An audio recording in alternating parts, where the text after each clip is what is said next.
এই মুহূর্তের বড় খবর, সিপি রাধাকৃষ্ণন হচ্ছেন দেশের পরবর্তী উপরাষ্ট্রপতি। জগদীপ ধনকরের উত্তরসূরি হচ্ছেন CP Radhakrishnan.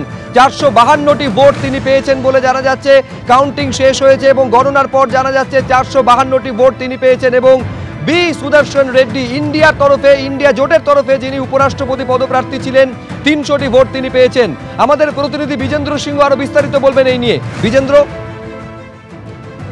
CP Radhakrishnan 452 vote পেয়েছেন এবং ইন্ডিয়া জোটে যিনি প্রার্থী ছিলেন মিস্টার রেড্ডি, সুদর্শন রেড্ডি, তিনি পেয়েছেন 300 ভোট, অর্থাৎ 150 থেকে বেশি মার্জিন হলো 152। অর্থাৎ এটাতে মনে করা হচ্ছে কি ইন্ডিয়া জোটের 315 জন সাংসদ আজকে ভোট দিয়েছিলেন, তার মধ্যে 15টা ভোট অন্তত ক্রস ভোটিং হয়েছে। কেন কি যেটা ইনভ্যালিড ভোট হয়েছে তার থেকে বেশি নম্বর এটা 15, এবং সেক্ষেত্রে মনে করা হচ্ছে কিছু সাংসদ ইন্ডিয়া জোটে যারা ভোট দিয়েছিলেন তারা সিপি রাধাকৃষ্ণনকে ভোট দিয়েছেন, তাই তার ভোট বেড়েছে। যে মার্জিনটা রয়েছে সেটা 152 গ্যাপ রয়েছে সিপি রাধাকৃষ্ণন এবং সুদর্শন রেড্ডির মধ্যে।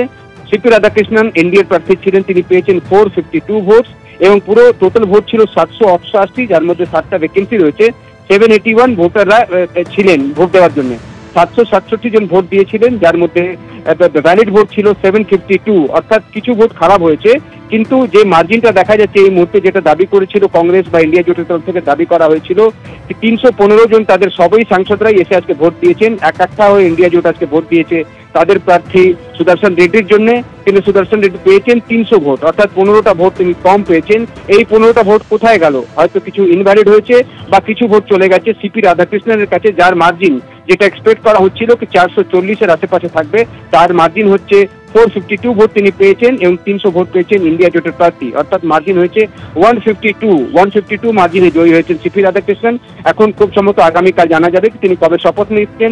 জগদীপ ধনকরের পদত্যাগের পর ভ্যাকেন্সি হয়েছিল, সেটাতে ভোট করানো হলো এবং দেখা গেল যাকে প্রার্থী করলো এনডিএ ব্লক, তিনি 150 থেকে বেশি মার্জিনে জয়ী হয়েছেন।